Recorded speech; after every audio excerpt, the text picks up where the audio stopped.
So can you hear me there on the web? Christopher, how are you this morning? Welcome. I guess it's afternoon. Chris?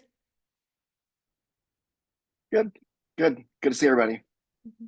Okay. I think that needs to be turned up a little. Okay, I'll keep talking. Can you still hear me now? You just barely. I can project more if I need to, I guess. Thank you. Ah, there it is. Good afternoon. Welcome to the annual meeting of the Friends of the Sheldon Jackson Museum. Rosemary, would you give us our land acknowledgement, please? I will, but I'd like to say just a couple of words about 40 years ago when the Friends first started. It's a sad event this last week. We lost our first president. Irene Schuler passed away. She was here from the very beginning, working with Pete Corey, getting them organization going. She made sure we became a 501c3. So it's kind of sad but a happy day that 40 years we've been doing this, but we have just lost our very first president. And just to mention someone else who was very important at that time, our first shop manager is what the title was then, was Carolyn Servant. And she has left it a number of years ago, but it was quite a crew that got together and made that organization and made it work. And I just wanted to make sure they got recognized. Land acknowledgement. The Friends of Sheldon Jackson Museum and the Sheldon Jackson Museum would like to acknowledge and express our appreciation to the indigenous people of Plinkani who have occupied this land for much longer than any of us can imagine.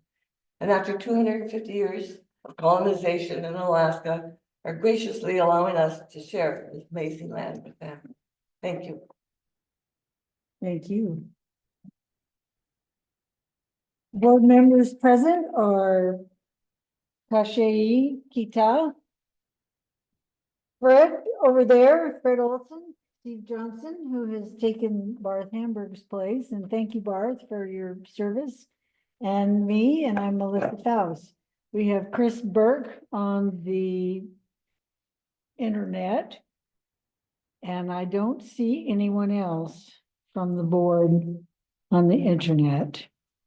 We have the minutes in the packet from 2024 meeting, I believe. Can I have a motion to approve the minutes? I'd like to motion to approve the minutes from 2024. Thank you. Is there objection? The minutes are approved. The finance report from 2024.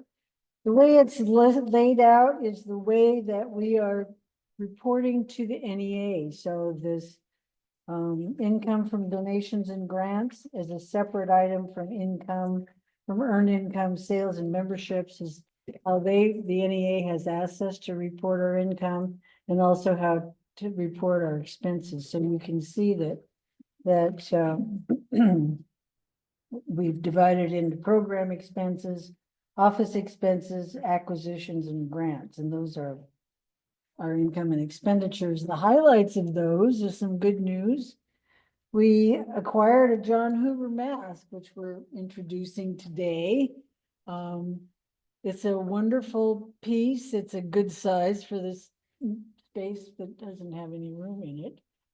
There was another one there from the same collection in the gallery where it had been consigned that was 5 feet tall, but we decided that was a little too big.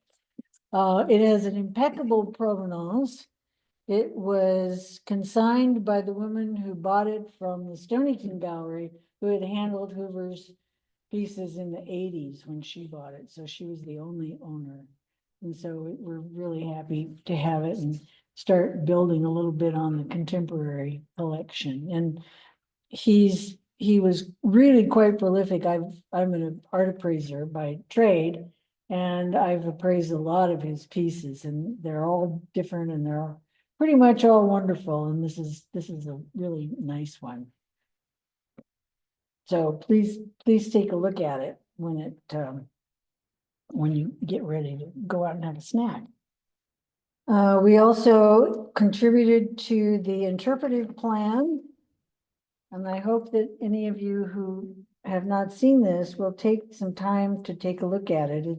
It's pretty thorough. They spent a fair bit of last year holding meetings and aggregating input from the public, and the friends weighed in from time to time on the plan.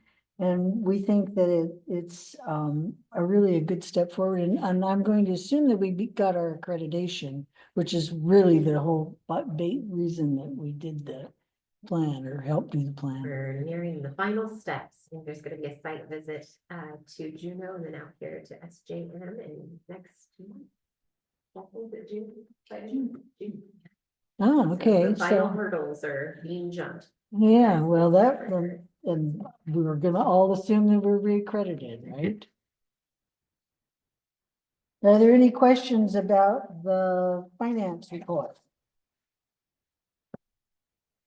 Okay, well, I'm glad that I was able to make it clear.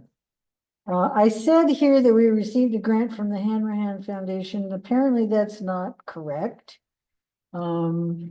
We have been allocated a grant from the Hanrahan Foundation, and we will be getting $25,000 the October 1st of 2025.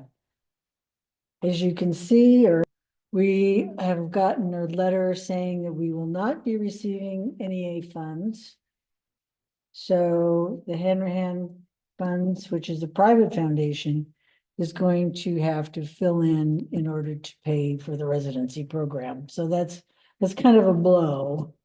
And we have flyers that are extremely efficient office helper has done, telling you how to contact your legislators and encourage them to make sure that NEA grants are funded and sent.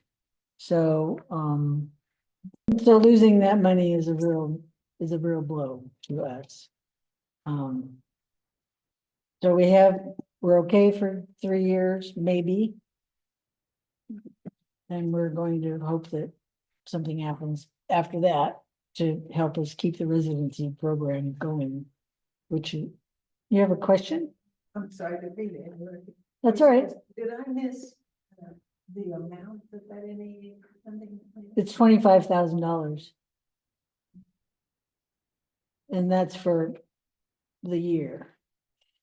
So, yeah, no, that's perfectly fine. That's what you're here for. That's what we're here for, is to answer questions. Are there any other questions? Sorry, just. Don't clear your throat unless you have a question.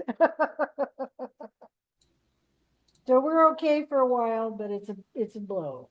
So I encourage you to contact your federal legislators. And as you can see, we are solvent. We've got $30,000 in our checking account.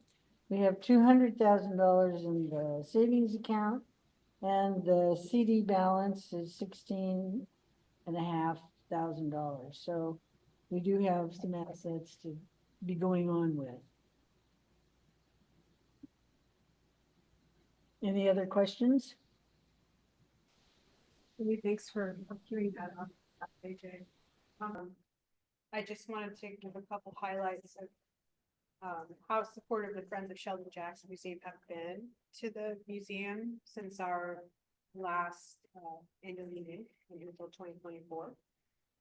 They have generously supported a lot of public programs, as well as the acquisition of the Don Hoover triptych that is out in the back, and they've also supported our Alaska Native Artist Residency Program and our work through the International Sites of Conscience, which is translated into having really strong, robust partnership with the Sitka Tribe of Alaska, whom we've been meeting with every month regularly for, maybe a year solidly now. And we're working on other projects and endeavors with STAs as a result of that. So just to highlight for you, I have a presentation that has some images. I just thought I would share some photographs of some of the programs that we've had since last year. We've had 147 public programs that the Friends have helped make possible. We've had more programs than that. We've had school groups and other groups come, but these are the programs that the Friends have facilitated through either being the conduit for public grants for funding, private donor funding, and or sponsoring through donations, because they do sponsor the residency program and do allocate funds to pay for the winter Share Your Culture, Share Your Research series. We've had 8 winter lecture series since our last annual meeting, 10 Alaska Native Artist Residency Talks, 14 Alaska Native Artist led classes, 114 Indigenous Artist demonstrations, and 13 hours of cultural consultations with Alaska Native culture bearers and artists. And that's when an Alaska Native artist will come to the museum and work with me in collection storage or in exhibits, and they share their knowledge and their insights into the collection. We've had more than 13 hours of cultural consultations, but that's been through other projects and initiatives. The Friends have been connected to 13 hours having happened, sponsored those hours, because the artists are paid to do that work for us, with us. So we've had 147 programs. 100% of those programs were Alaska Native driven, designed, and delivered, even though they were fiscally sponsored by the Friends. And you can see in all these different images that we have pictures of artists teaching classes. There's an image of Lisa Lynch up on the screen now teaching a beadwork class. We also have artists and residents who give a lot of public programs and lectures, many of which have standing room only. This was an Indigenous Peoples Day program that was put on by Denali McGlashan, who was a painter who was here last year. Next slide, please. This is a photograph of Tina Harness. She's a Yupik beater. She was in residence with us. This is the end of her presentation, one of her talks, and the public just getting up to visit with her and look at her beadwork. This was a stellar event. We had over 50 people come for a dance performance put on by Yupik elder culture bearer Neva Matthias. She was actually here teaching grass weaving, but she also focuses on doll making, and she is a culture expert in her community where she teaches at a local school. And she had her daughter and her granddaughter, adopted daughter and granddaughter with her, and they performed and sang for us. It was a wonderful program. And, you know, something that Alaska Native artists do that the Friends bring here is they activate the space. People talk about that incessantly, about how important the public programs are that artists carry out here, because they help make people feel like what's in the museum is connected and part of, living, continuing culture, an innovative culture, a group of, group of Alaska Native peoples that are here, all the cultures that are represented. The Indigenous artists that we bring from all over the state are able to tap into those cultural connections from wherever they're from their own respective cultural groups, and bring that to life for the people who are visiting the museum, whether they're Indigenous visitors or non-Indigenous. It comes across. And the Friends have also sponsored, as I mentioned before, winter lectures. We had Professor Stephen Haycox give a talk on Sheldon Jackson and his connection to boarding school history and his legacy. That's him featured on the right. It's a photograph he provided us. And on the left, there's a picture of a beautiful parka that was made by Bobby Brower, who owns and operates and founded the business Arctic Lux.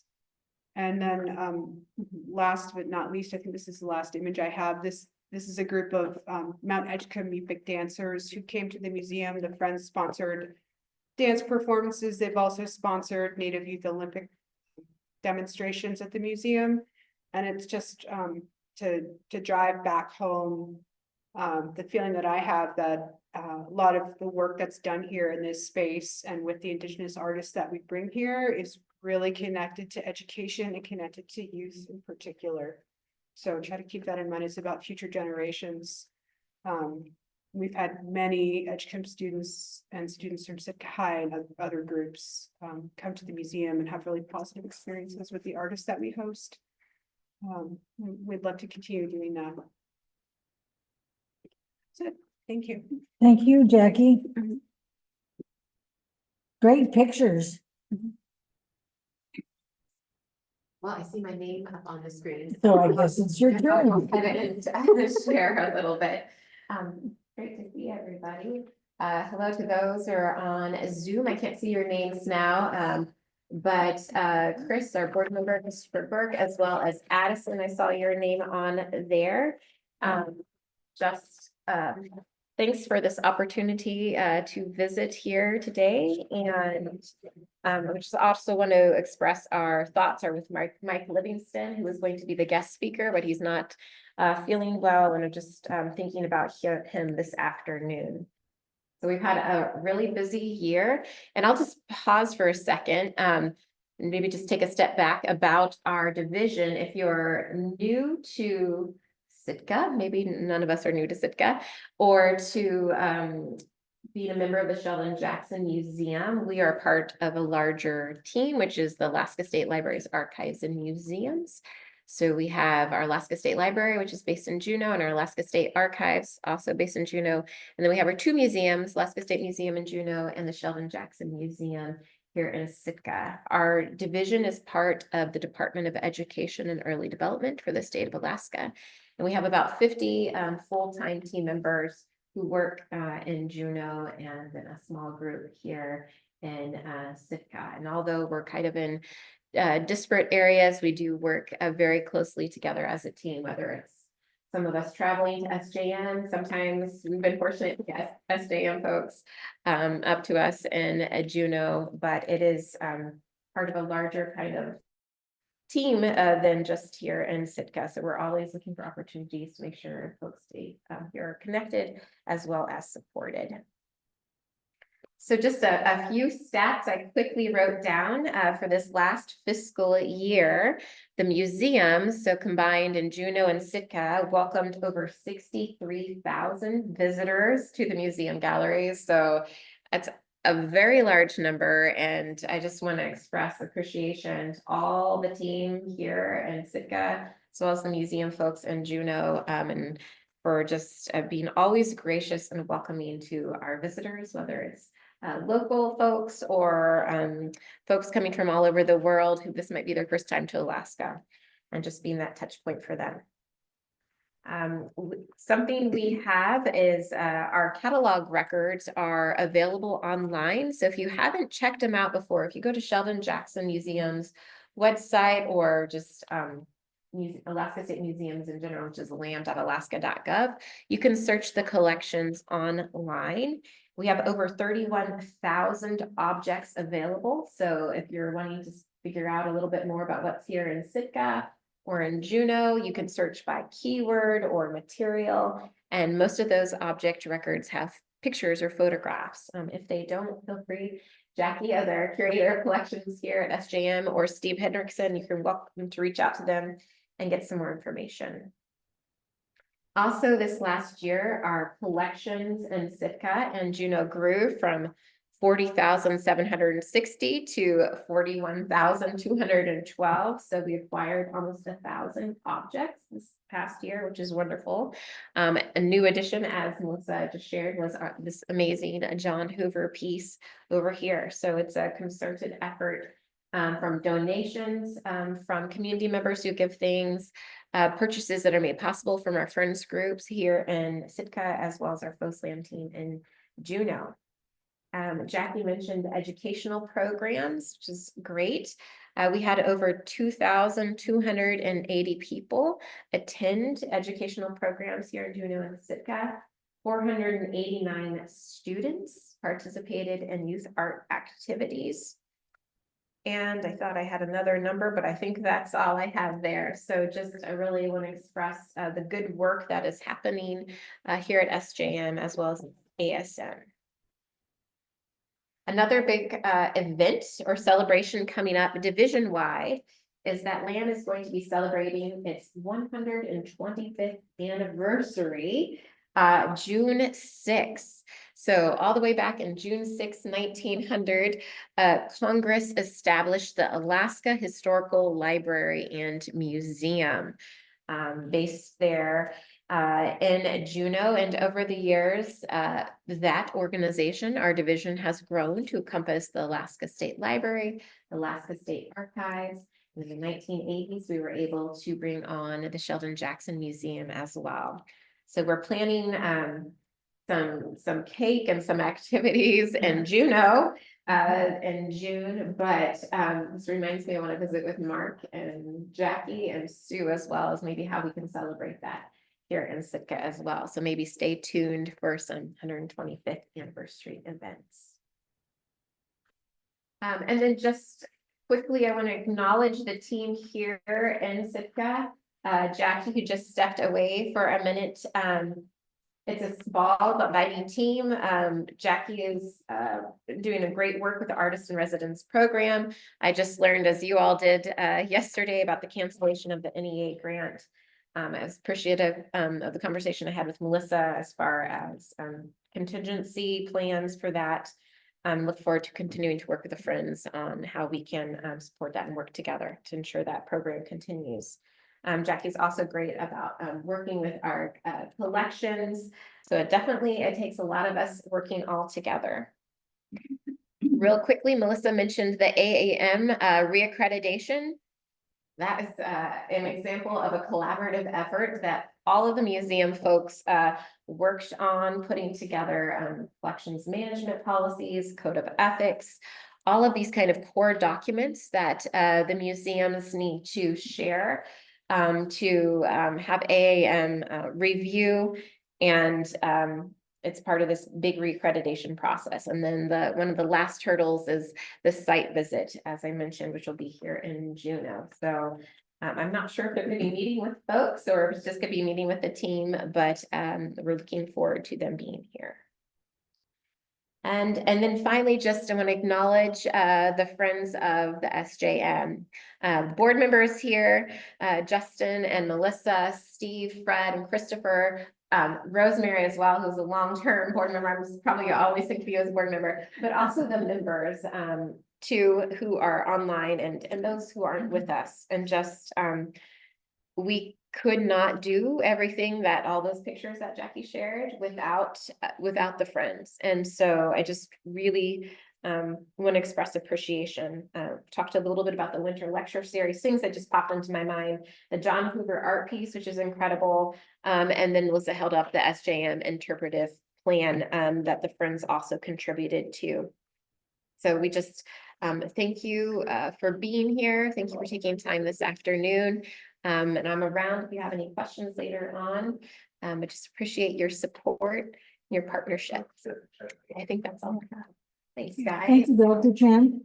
Did I hear that Mr. Field had something he wanted to add? I've got a comment in the chat. Just read that. That's a thanks to the Friends, and other than that.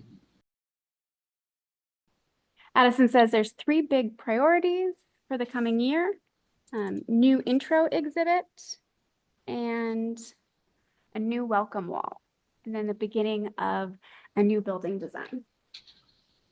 So that sounds, thank you, Addison. New intro exhibit, new welcome wall, and the beginning of a new building. Okay, then. Thank you very much. Always nice to know what direction to turn our faces in.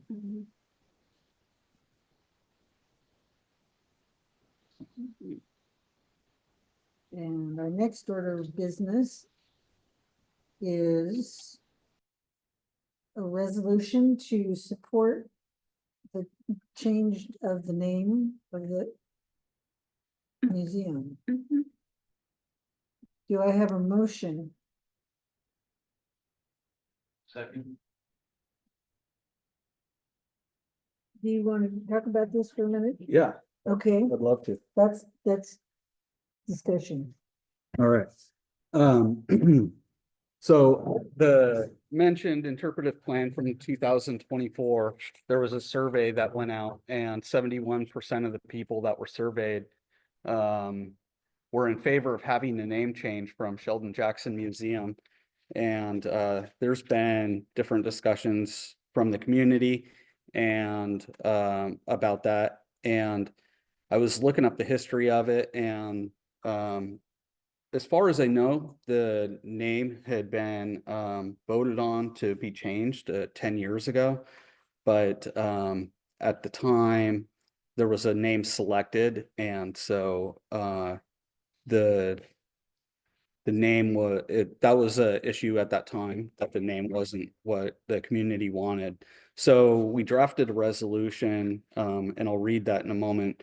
But this one, I specifically I worked with Christopher Berk to draft it, and we were careful in not putting anything as far as what the name would be. And that is something that as the Friends of the Sheldon Jackson Museum, it's not in our power to change the name. So this is just a resolution in supporting there being a name change. So I'm going to read this just in case you haven't all had a chance to read it yet. So resolution 2025-1, supporting the renaming of the Sheldon Jackson Museum. Whereas the Sheldon Jackson Museum, established in 1887, houses one of Alaska's most important collections of Alaska Native material culture and serves as a vital educational, cultural, and community resource. And whereas the museum collection reflects the complex historical relationship between Alaska Native peoples and colonial institutions, including a boarding school system and missionary activities in the late 19th and early 20th centuries. And whereas the museum, whereas museums across North America and the world are actively working to address their colonial legacies and grow more inclusive relationships with Indigenous communities.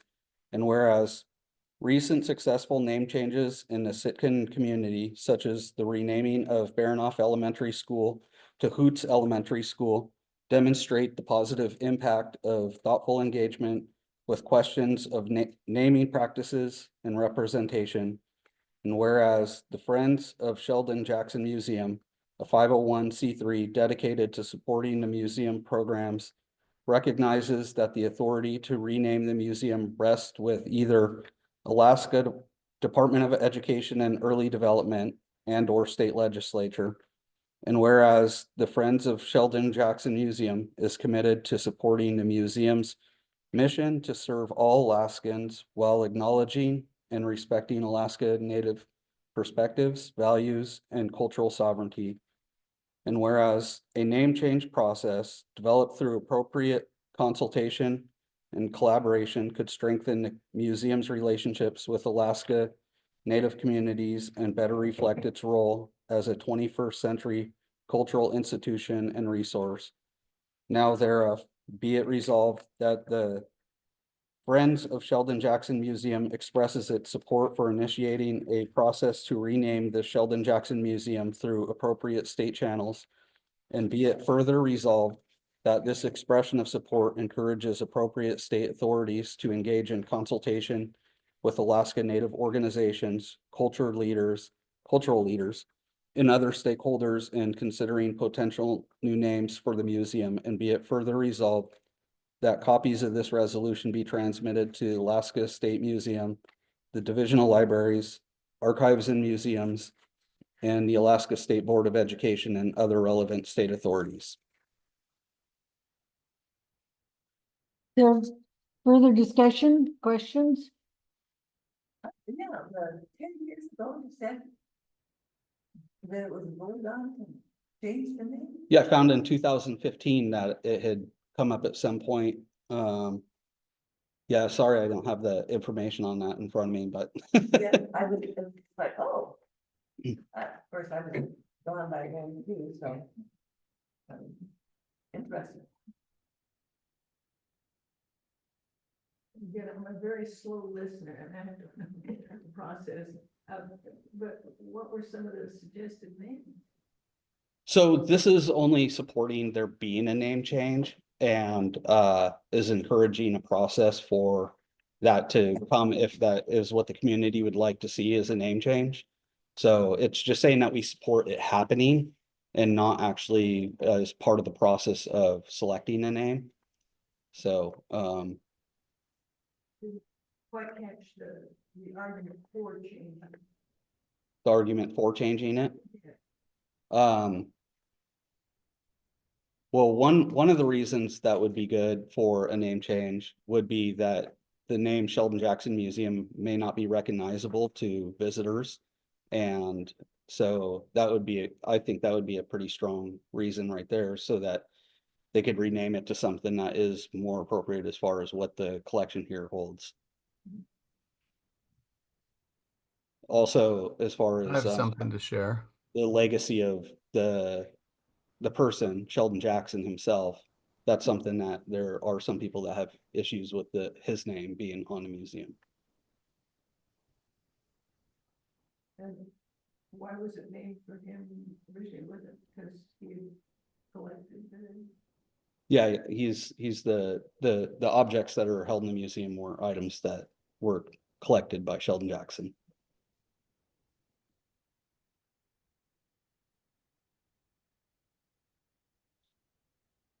Is there something in the chat, perhaps? It's probably my voice. I'm not sure that I can be heard.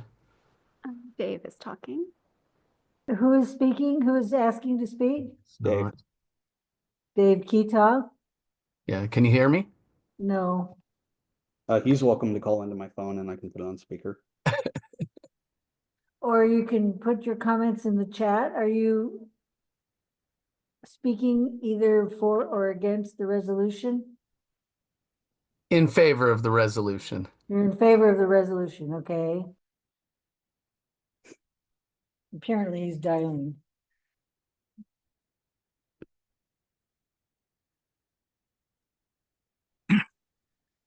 I just put in the chat that I support the name change. Thank you. And who's that speaking? Judith. Thank you, Judith. All right. Can you hear me? Yeah. Okay. So, my feelings about the museum name, I've called and I've talked with Addison, I've talked with Jackie. Actually, let me just preface by saying that I really want to say that I appreciate immensely the work that Jackie does there, Rosemary's contribution over the years, and Sue and many others that I know. I was artist in residence there a couple summers ago, 3 years ago. Tlingit, and my entire adult life has been mostly assimilated life, but a rediscovery over the last number of years has led me to be deeply engaged in the art of my ancestors. Carved a totem pole down at the historic park 2 summers ago, and this upcoming summer I'll be carving another one in Ketah. Really involved with all of this, but the deepest part of my cultural exploration is in language. And our language is, the Tlingit language is extremely threatened, and probably the most responsible person for the state of our language today in its weakness is Sheldon Jackson. Sheldon Jackson, I mean, anybody who wants to know, it's very simple. An internet search and the Wikipedia page will tell you all that you need to know about Sheldon Jackson as far as how culturally and with respect to the language, he was a major detriment to the Tlingit people. The collection in the Sheldon Jackson Museum is an incredible collection. And that's what should be highlighted. The name on it is a detriment to me and to others who, work very, very hard at learning my language. And there's an awful lot of it lost. I didn't really prepare what I was going to say here. I just want to say that I appreciate immensely the museum, Jackie and the others who contribute to it, and the entire museum system. And I think that the ongoing name on the front of it, in addition to, I have a boat in Crescent Harbor. I see all of the tourists there in the summertime when I'm there. And I see a lot of folks walk right past. I think that if there was some other name as they walk by that would draw them up the hill, it would likely, that in itself is a practical enough reason to change the name. Thank you, Dave. yeah. That's very kind of you to take the time Thank to weigh in on this, especially thanks. from far away. Yeah, thank you. Is there anybody else? Let's change the mute on So this. we call Thank you, for the Dave. question. Anybody want to call for the question? Is there opposition to adoption of this resolution? Without objection, it passes. Then we will send out it to the museum and the Board of Education and other relevant authorities, just as it says right there. So that leads us to the election of officers. But before that, I want to express a lot of thanks to Jackie over the past couple of years that I've been president, and just to say what a crackerjack she is. She's always on it, and she can jam out an email in beautiful prose, well spelled, proper grammar in about 5 minutes. And I just appreciate her action so much. There's only one position that is being asked to be filled, and that is me. I've been a member of the board for 3 years, I think, since the Preston Singletary exhibit. That was when I was elected. Also elected in that year was Damaris Hudson, but she is not a member and therefore is not eligible to continue to serve on the board. It is my understanding that Fred is ceasing his membership on the board because he has teenage children to look after, as I understand it. And Steve will serve another 2 years, I believe, since he is filling out a term that was a year on. So that leaves me. And anybody you want to write in.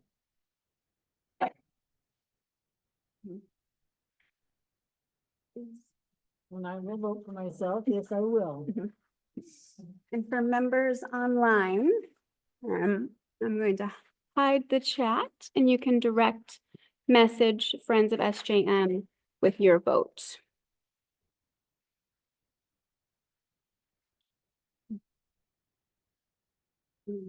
Everyone that's been ballots. Here, why not?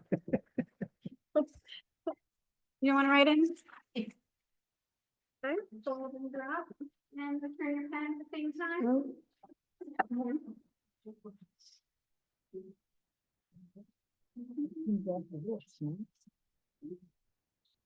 Jackie, you have SJM. Over this summer house, Friday now.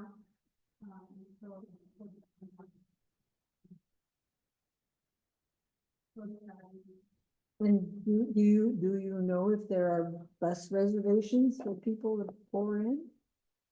Sue coordinated all of that, all the letters of agreement are in place, and there are ample expected visitors, bookings coming. Great, thank you.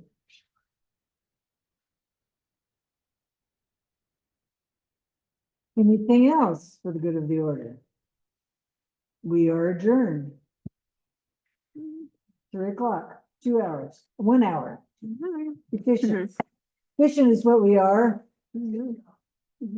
Thanks to everybody who this afternoon. It's good to see you all. Yeah. Christopher, good to see your little one. Yeah, thanks for joining. Thank you.